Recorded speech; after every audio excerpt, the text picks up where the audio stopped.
كذب اصحاب الایکة المرسلین، اصحاب الایکہ نے رسولوں کو جھٹلایا۔ اصحاب الایکہ کا مختصر ذکر سورہ الحجر آیت 78 اور 84 میں پہلے گزر چکا ہے۔ یہاں اس کی تفصیل بیان ہو رہی ہے۔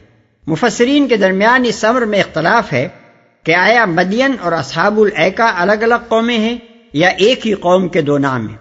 ایک گروہ کا خیال ہے کہ یہ دو الگ قومیں ہیں، اور اس کے لیے سب سے بڑی دلیل یہ ہے کہ سورہ اعراف میں حضرت شعیب علیہ السلام کو اہل مدین کا بھائی فرمایا گیا ہے۔ چنانچہ ارشاد ہوتا ہے وَإِلَىٰ مَدْيَنَ أَخَاهُمْ شُعَيْبًا، اور یہاں اصحاب الایکہ کے ذکر میں صرف یہ ارشاد ہوا ہے کہ اذ قال لهم شعیب، یعنی جبکہ ان سے شعیب نے کہا۔ ان کے بھائی اخوہم کا لفظ استعمال نہیں کیا گیا۔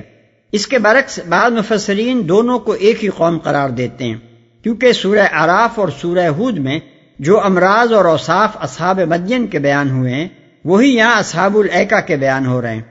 حضرت شعیب علیہ السلام کی دعوت و نصیحت بھی یکساں ہے اور آخر کار ان کے انجام میں بھی فرق نہیں ہے۔ تحقیق سے معلوم ہوتا ہے کہ یہ دونوں اقوال اپنی جگہ صحیح ہیں۔ اصحاب مدین اور اصحاب الایکہ بلا شبہ دو الگ قبیلے ہیں، مگر ہیں ایک ہی نسل کی دو شاخیں۔ حضرت ابراہیم علیہ السلام کی جو اولاد ان کی بیوی یا کنیز قطورہ کے بطن سے تھی وہ عرب اور اسرائیل کی تاریخ میں بنی قطورہ کے نام سے معروف ہے۔ ان میں سے ایک قبیلہ جو سب سے زیادہ مشہور ہوا مدیان بن ابراہیم کی نسبت سے مدیانی یا اصحاب مدین کہلایا، اور اس کی آبادی شمالی حجاز سے فلسطین کے جنوب تک اور وہاں سے جزیرہ نما سینا کے آخری گوشے تک بحر قلزم اور خلیج عقبہ کے سواحل پر پھیل گئی۔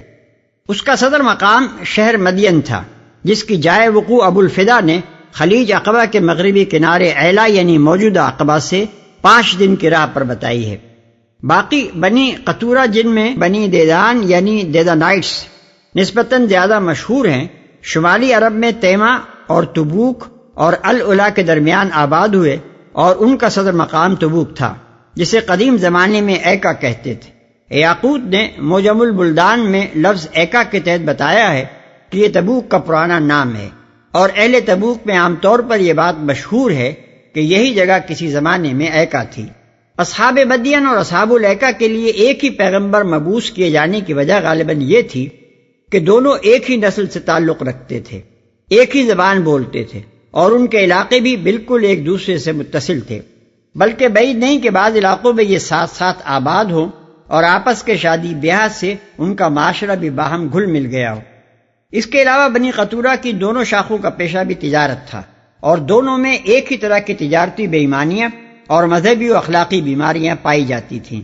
بائبل کی ابتدائی کتابوں میں جگہ جگہ یہ ذکر ملتا ہے کہ یہ لوگ بعل فغور کی پرستش کرتے تھے، اور بنی اسرائیل جب مصر سے نکل کر ان کے علاقے میں آئے تو ان کے اندر بھی انہوں نے شرک اور زناکاری کی وبا پھیلا دی۔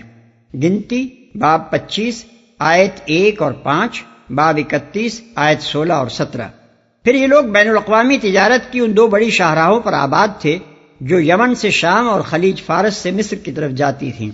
ان شاہراہوں پر واقع ہونے کی وجہ سے انہوں نے بڑے پیمانے پر رہزنی کا سلسلہ چلا رکھا تھا۔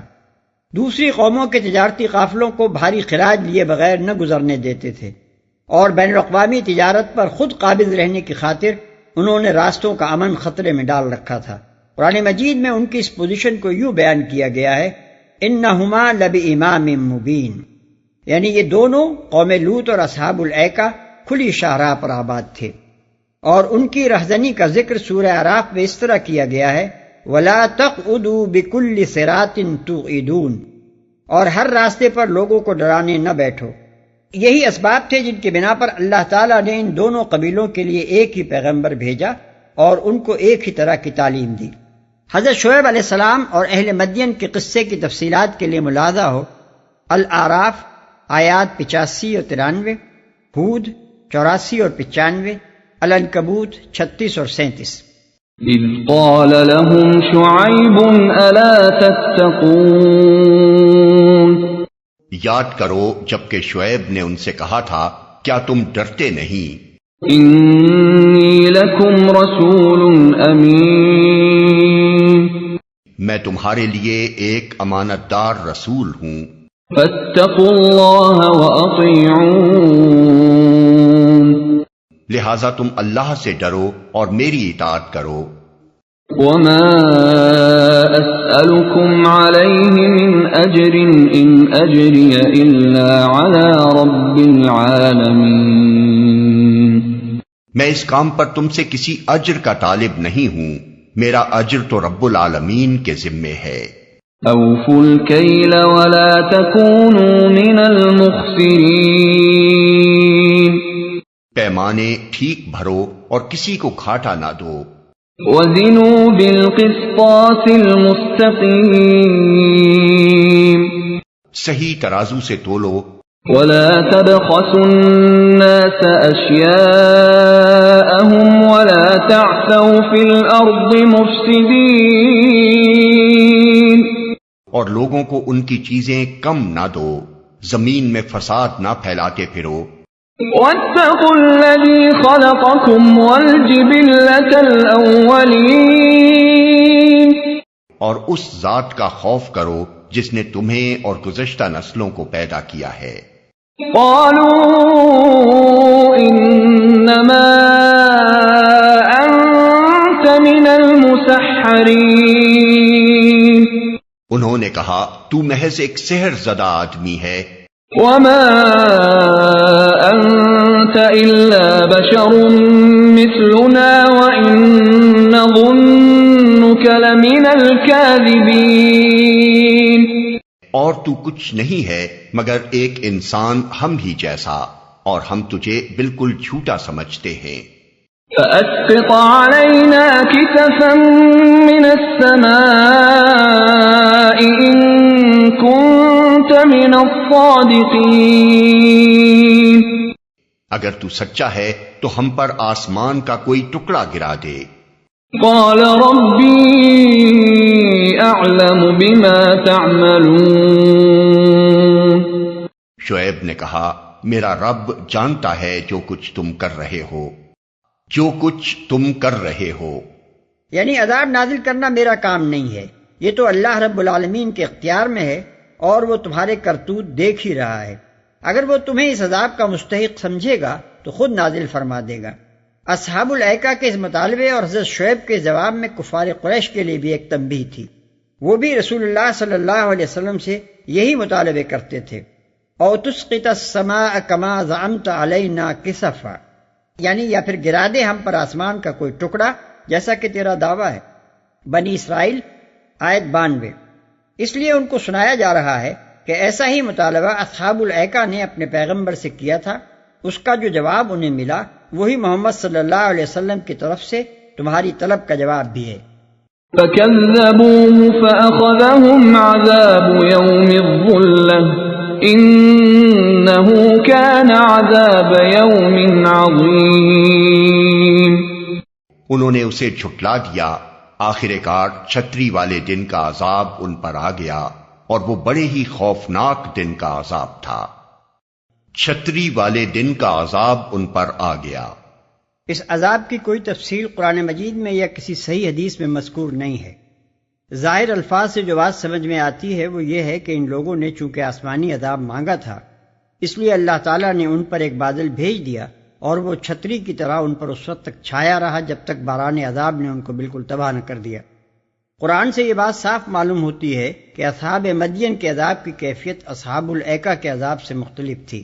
یہ جیسا کہ یہاں بتایا گیا ہے چھتری والے عذاب سے ہلاک ہوئے اور ان پر عذاب ایک دھماکے اور زلزلے کی شکل میں آیا۔ فَأَخَذَتْهُمُ الرَّجْفَةُ فَأَصْبَحُوا فِي دَارِهِمْ جَاثِمِينَ، اور وَأَخَذَتِ الَّذِينَ ظَلَمُوا الصَّيْحَةُ فَأَصْبَحُوا فِي دَارِهِمْ جَاثِمِينَ۔ اس لیے ان دونوں کو ملا کر ایک داستان بنانے کی کوشش درست نہیں ہے۔ بعض مفسرین نے عذاب یوم الذلہ کی کچھ تشریحات بیان کی ہیں، مگر ہمیں نہیں معلوم کہ ان کی معلومات کا ماخذ کیا ہے۔ ابن جریر نے حضرت عبداللہ ابن عباس رضی اللہ عنہ کا یہ قول نقل کیا ہے کہ علماء میں سے جو کوئی تم سے بیان کرے کہ یوم الذلہ کا عذاب کیا تھا اس کو درست نہ سمجھو۔ ان فی ذلک لآیہ وما كان اکثرهم مؤمنین، یقیناً اس میں ایک نشانی ہے مگر ان میں سے اکثر ماننے والے نہیں۔ وَإِنَّ رَبَّكَ لَهُوَ الْعَزِيزُ الرَّحِيمُ، اور حقیقت یہ ہے کہ تیرا رب زبردست بھی ہے اور رحیم بھی۔ وَإِنَّهُ لَتَنزِيلُ رَبِّ الْعَالَمِينَ، یہ رب العالمین کی نازل کردہ چیز ہے۔ یہ تاریخی بیان ختم کر کے اب سلسلہ کلام اسی مضمون کی طرف پھرتا ہے جس سے سورہ کا آغاز فرمایا گیا تھا۔ اس کو سمجھنے کے لیے ایک دفعہ پھر پلٹ کر پہلے رکوع کو دیکھ لینا چاہیے۔ نازل کردہ چیز ہے، یعنی یہ کتاب مبین جس کی آیات یہاں سنائی جا رہی ہیں اور یہ ذکر جس سے لوگ منہ موڑ رہے ہیں کسی انسان کی من گھڑت چیز نہیں ہے۔ اسے محمد صلی اللہ علیہ وسلم نے خود تصنیف نہیں کر لیا ہے بلکہ یہ رب العالمین کی نازل کردہ ہے۔ نزل به الروح الامین، اسے لے کر تیرے دل پر امانت دار روح اتری ہے۔ امانت دار روح مراد ہیں جبریل علیہ السلام، جیسا کہ دوسری جگہ قرآن مجید میں ارشاد ہوا ہے قل من کان عدوا لجبریل فإنہ نزلہ علی قلبک بإذن اللہ، سورہ بقرہ آیت 97۔ کہہ دے کہ جو کوئی دشمن ہے جبریل کا تو اسے معلوم ہو کہ اسی نے یہ قرآن اللہ کے حکم سے تیرے دل پر نازل کیا ہے۔ یہاں ان کا نام لینے کے بجائے ان کے لیے روح امین یعنی امانت دار روح کا لقب استعمال کرنے سے یہ بتانا مقصود ہے کہ رب العالمین کی طرف سے اس تنزیل کو لے کر کوئی مادی طاقت نہیں آئی ہے جس کے اندر تغیر و تبدل کا امکان ہو، بلکہ وہ ایک خالص روح ہے بلا شائبہ مادیت، اور وہ پوری طرح امین ہے۔ خدا کا پیغام جیسا اس کے سپرد کیا جاتا ہے ویسا ہی بلا کم و کاس پہنچا دیتی ہے۔ اپنی طرف سے کچھ بڑھانا یا گھٹا دینا یا بطور خود کچھ تصنیف کر لینا اس کے لیے ممکن نہیں ہے۔